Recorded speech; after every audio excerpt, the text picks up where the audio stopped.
All right, if you could travel back in time and see any band or artist like in concert, who would you go see? Probably the Beatles. I want to go back to the 60s and, see, I want to experience how epic of a time Beatlemania was. So probably the 60s, Yeah, just for that that. that one they did at that baseball stadium or whatever that was just like Yeah. off the hook. Oh, the Shea Stadium one? Yeah. Yeah, man. I see videos of it and I see like people passing out and I see people like, just like, yeah, I just want to go back to the 60s just to see how epic of a time Beatlemania was because the videos don't do it, man. So, Whenever I think about that, I think about how far like the live entertainment industry has come. So I think like, man, it'd probably be cool to go back, but like the sound probably wasn't as good then as like it is right. now, where like they've got like way better sound systems and stuff like that, and Absolutely. got energies engineers that like understand how it works better. For sure. It's like, it's like, yeah, I'd love to go to that concert at Chase Stadium, but like I just imagine like the sound not being great at all. Yeah, I Not can to imagine mention that like too. not I was going to say not to mention like all the people just screaming at the top of their lungs. Yeah. But it's also one of those things too, like, it makes you like the way how you're describing it makes me want to visit the 60s even more now just to have a comparison of the concerts that we have today. Which, side note, I have to ask you this, because I always tell this with people about concerts and everything like that. Do you prefer arenas or theater size venues when you go to concerts? I think it really depends on the artist. I mean, I think any artist would sound great in a theater, but there's some bands like U2 or like Linkin Park. They just sound great in like a large venue like that. Like Absolutely. this, their sound is so big that it really like informs that space. Like it just fills that space. Whereas like some artists, like they just sound better in like an intimate environment. Yeah. Like one of my favorite groups right now is Noel Gallagher's High Flying Birds, who's, Yeah.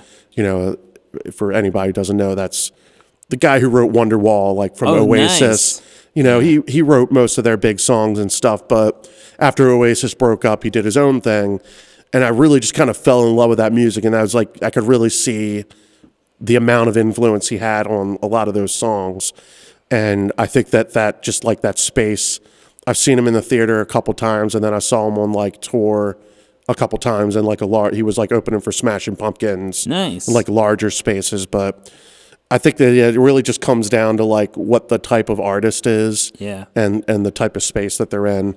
And I think a lot of times those artists kind of understand Right. that realm too, because like U2 is one of my favorite bands to see. They've just got a great live energy, and there's like a recording online of them playing the Apollo Theater. Oh, nice. And like you could just tell they changed their setup because they were like, Right. we don't want to play all these big arena songs here. Like we want to play Yeah. like these more intimate songs. So I think it's important to know your set list and everything like that, but I just love the feeling of a theater sized, venue just because like it's just more intimate versus like, an arena and everything like that. I mean, like you said, it depends on the artist, but like, whenever I go to a concert and obviously like One OK Rock, a perfect example, like, whenever they're in Japan, they play like these big, massive stadiums and everything like that. But when they play in America, they do like these nice theater sized venues. And it's just like the vibe is just, oh my God, it's just freaking amazing. Side note, I just thought of this. I mean, because you mentioned Linkin Park and everything like that. A lot of my stage setup is Linkin Park inspired.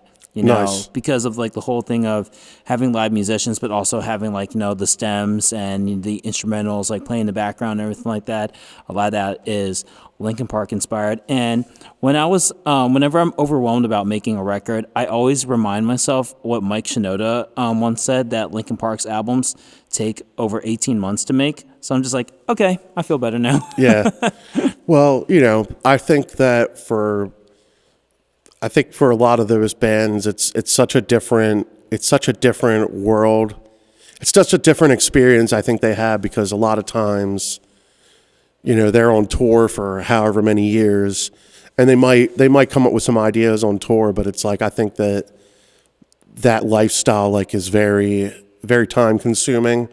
Exactly. So, they kind of do their tour, and then they probably go off and have their time by themselves, and then they get back together and they all have ideas and stuff, and they've got to sort through them all. Right. Whereas like, I think like for me and you, it's like we come in and we go, here's the song, like let's work on this song. It's not like here's Right. 15 ideas. What do you think? Which one do you think is the best? Because we're not, we don't have any like label backing us on money, so Exactly. it's like we got to be much more like smart with our time in the studio. Like we've got to come in and be very focused. I mean, I can name like probably like 10 unreleased songs that I have that aren't on streaming services right now. So I know exactly what you mean. You're like, being smart with everything like that too. So Yeah.